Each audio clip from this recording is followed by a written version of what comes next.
Hi friends, என் பேர் ஆனந்த். நான் ஒரு சிவில் இன்ஜினியர். இப்போ ஒரு நல்ல ஐடி கம்பெனியில் நான் இப்போ ப்ளேஸ் ஆகிருக்கேன்.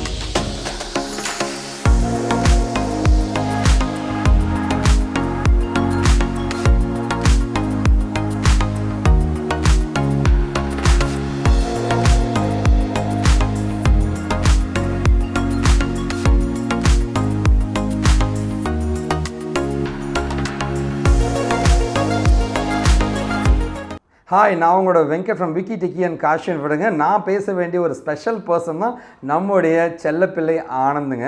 ஆனந்த் பார்த்தீங்கன்னா லைக் உண்மையாகவே சொல்கிறேங்க, லைக் அதாவது ஒரு 4வது ரோவில் உட்காந்துட்டு இருப்பாங்க, சின்சியராக டெடிகேட்டாக அப்படியே பார்த்துட்டே இருப்பாங்க, ரொம்ப அப்பாவித்தனமாக இருப்பான். நீ எப்படி இன்டர்வியூ பிரேக் பண்ணுன்றது ஆனந்த் எனக்கே ஆச்சரியமாக இருக்குது. ஏன்னா லைக் எப்படி சொல்கிறது, ஒரு ரிசர்வ்டு டைப்புன்னு நான் ஒன்று சொல்லுவேன். ஆனந்த் அவ்வளோ அமைதியாக இருப்பேன். சரி, ஓகேவா, நானே யோசிப்பேன், இவன் சிவில் இன்ஜினியர் 2019 பாஸ்ட் அவுட்டு, எப்படா இவனுக்குலாம் வேலை கிடைக்க போது நான் குழம்பிட்டு இருப்பேன். ஆனால் நான் நினச்சதை உடைச்சிட்டேன். நீ இந்த உலகத்துக்கு காமிக்கல, நீ ஜெயிச்சிட்டேன்ற எனக்கே நீ காமிச்ச தம்பி, அது ஒரு மிகப்பெரிய வெற்றின்னு தான் நான் நினைப்பேங்க. ஏன்னா தேனியிலேருந்து ஒரு நாள் என் முன்னாடி உட்காரும் போது, சார் நான் படிக்கணும் சார், நான் சைட் இன்ஜினியராக இருந்திருக்கேன், சிவில் ஒர்க்கில் இருக்கேன் அப்படின்னு சொல்லும்போது, சிவில் இன்ஜினியர் ஐடிக்குள்ளே போகிறது கஷ்டம், இவன் வேறு 2019ன்றான், என்னடா பண்ண போகிற அப்படின்னு யோசித்தேன். நான் என்ன சொன்னால் ஆனந்த்கிட்ட, தம்பி இந்த வேலையெல்லாம் விட்டுறாத, வேலையை வச்சுக்கிட்டே நீ படினேன். இல்லை சார், நான் வேலையை விட்டு தேடுறேன் சார், கண்டிப்பாக நான் வேலைக்கு போவேன் சார். அப்பா ஜெராக்ஸ் ஷாப் வச்சுருக்காரு, லைக் லைஃப் ரொம்ப ஸ்ட்ராட்டஜியாக போட்டு இருக்கு, ரொம்ப ட்ராஜடியாக போயிட்டுருக்கு சார், நான் ஏதாவது பண்ணணும் சார் அப்படின்னு கேட்கும்போது, சரி வா தம்பி பார்த்துடலாம் அப்படின்ட்டு ஒரு குருட்டு தைரியத்தில் தான் ஆனந்துகிட்ட சொன்னேங்க.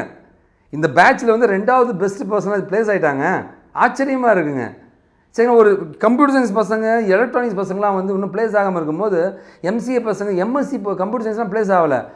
சிவில் இன்ஜினியரியா 3 வருஷத்துக்கு முன்னாடி டிகிரி முடிச்சிருக்காங்க, அவன் ப்ளேஸ் ஆகிட்டாயா. இது தாங்க உன்னுடைய டெடிகேஷன். அவ்வளோ சந்தோஷப்பட்டேன் தம்பி. நான் உண்மையாகவே எக்ஸைட் ஆகிட்டேன். சரிங்களா, ஓகேவா. அதுவும் சேலரி பார்த்துட்டு அசந்துட்டேன், இவ்வளோ சேலரி கொடுக்குறாங்களா அப்படின்ட்டுங்க. ஓகேவா, நீ ஒரு மைல்கல் தம்பி. இங்கே ஒவ்வொருத்தருமே சார் வெளியூர்லேருந்து, தேனியிலேருந்துனா யாருங்க வரப்போகிறா, வெளியூர்லேருந்து சென்னையில் தங்கி படிக்கணும், பிரேக் இருக்குது, 3 வருஷம் பாஸ்ட் அவுட்டுங்க, சிவில் இன்ஜினியருங்க, இங்கிலீஷ் சரியாக வராது, தமிழ் மட்டும் தான் தெரியும், ஒரு 7 குடும்பம், பட் ஆனால் வேலைக்கு போகணும். இவ்வளோ கடினமான ஒரு சூழ்நிலையிலேருந்து ஒருத்தன் வேலைக்கு போகிறதுன்றது அவ்வளோ சாதாரண விஷயம் கிடையாது தம்பி. நீ ஒவ்வொருத்தருக்கும் ஒரு மிகப்பெரிய எடுத்துக்காட்டாக வாழ்ந்துருக்க தம்பி. கண்டிப்பாக இந்த கம்பெனியும் நானும் உன்னை வாழ்த்துறேன் தம்பி. உன்னை பார்க்கும்போது எனக்கு ஒரே ஒரு கோர்ஸ் மட்டும் தான் எனக்கு ஞாபகம் வரும் தம்பி. அது என்ன தெரியுமா, அழகான கூட்டுக்குள் வாழ்ந்து விடு, வாழ்ந்து கொண்டே இரு, காத்திரு, ஒரு நாள் உனக்கு காலம் வரும் என்று. ஒரு நாள் உன் சிறகுகள் முளைத்து விடும், உனக்கான தன்னம்பிக்கை பிறக்கும், நீ பறக்க வேண்டிய நேரம் வரும்பொழுது பறந்து விடு அப்படின்னு சொல்லுவாங்க. நீ இன்றைக்கி பறக்க ஆரம்பிச்சிட்ட தம்பி. ஓகேவா, இப்போ நீ பறக்க ஆரம்பிச்சிட்ட, யாருமே இல்லை, யாருடைய தயவும் இல்லாமல் நீ பறக்க ஆரம்பிச்ச தம்பி. இன்றைக்கி நீ ஜெயிச்சிட்ட. கண்டிப்பாக மனசார உன்னை வாழ்த்துறேன் தம்பி.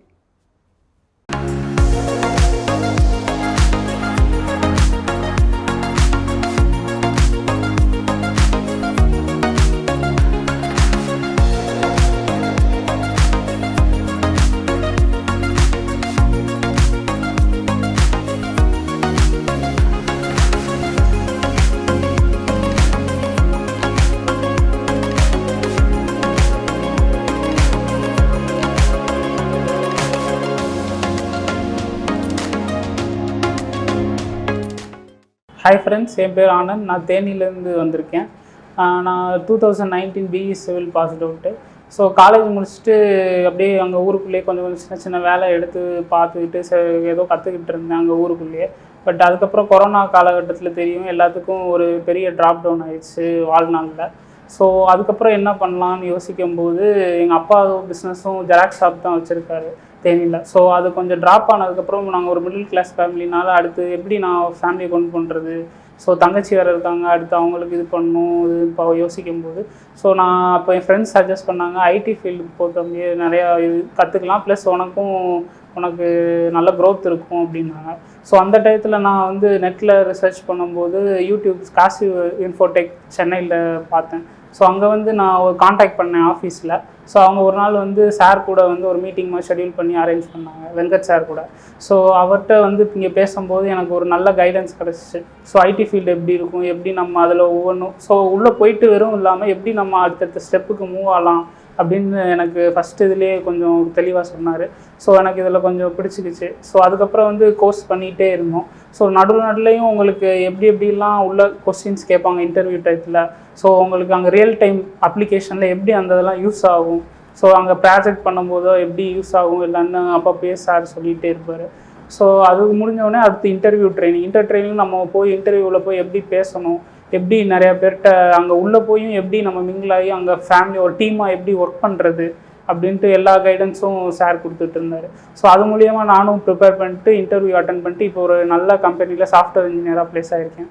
ஸோ தேங்க்யூ ஃபார் காசிவ் இன்ஃபோடெக் அன்டிங். நான் 1 month முன்னாடி எஸ்கியூஎல்க்கு வந்து தனியாக ப்ரிப்பேர் பண்ணிட்டு நெட்டில் பார்த்து படிச்சுட்டு இருக்கேன். ஸோ இங்கே வரதுக்கு முன்னாடியே நான் அதை அப்ளை பண்ணது. பட் ப்ராசஸ் ஆகி வர்றதுக்கு கொஞ்சம் லேட் ஆகிடுச்சு. இங்கே அப்படியே நான் படிச்சுட்டு இருந்தேன். சரி வந்தால் பார்த்துக்கலாம் அப்படின்ட்டு. ஸோ அதுக்கப்புறம் தான் உள்ளே ஃபார்வர்ட் ஆகி எல்லாம் வந்ததுக்கப்புறம் நீங்கள் இன்டர்வியூ செலக்ட் ஆகிட்டீங்க, உங்களுக்கு இன்டர்வியூ நடக்கும், நீங்கள் அட்டன் பண்ணிட்டு அதுக்கப்புறம் ப்ரொசீடர் ஃபர்தர் பண்ணுவோம் அப்படின்னு சரின்னு சொல்லிட்டு சிம்பிளாக தான் கேள்வி கேட்டாங்க. ஸோ எஸ்கியூஎல் மட்டும் தான் நான் போட்டிருந்ததுனால அவங்க மெயினாக வந்து கான்செப்ட் தான் எதிர்பார்க்குறாங்க. எப்படின்னா இப்போ 2 டேபிள் 4 டேபிள் இருக்குது. ஸோ நீங்கள் அது ஒவ்வொரு டேபிளில் 4-5 டேட்டா வேணும். ஸோ என்ன எப்படி கொண்டு வருவீங்க? ஸோ கான்செப்ட் வந்து ஜாயின்ஸ். ஸோ டேபிளை வந்து ஜாயின்ஸ் பண்ணி இது பண்ணுவோம்.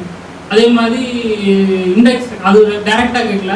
எனக்கு ஒரு காலத்தில் வந்து அந்த யூஸ் பண்ணியிருக்க காலத்தில் டேட்டா வந்து வேகமாக எனக்கு வரணும், ஸ்பீடு வரணும்.